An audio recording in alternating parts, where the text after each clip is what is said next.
Okay, my name's Kirsty and I've been living in Cardiff for 2 years. I came here first of all to work and then now I'm studying at university here.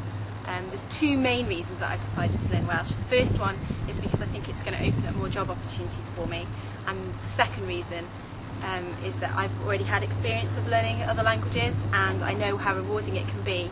I've learned how to speak Italian and German before, and when I've been travelling in Europe I found that I've been opened up to more experiences than I otherwise would have done had I relied solely on English. And now that I'm living in Wales, I couldn't imagine not learning how to speak Welsh, because I know that I'd be closing myself off to those experiences. Hi, my name's David Hill, I'm from Cardiff. I decided to learn Welsh because my father speaks Welsh and I never really learnt it in school, so I decided as an adult maybe I should get to learn it and I could speak to my father a bit more. But I moved away for a few years and it slipped.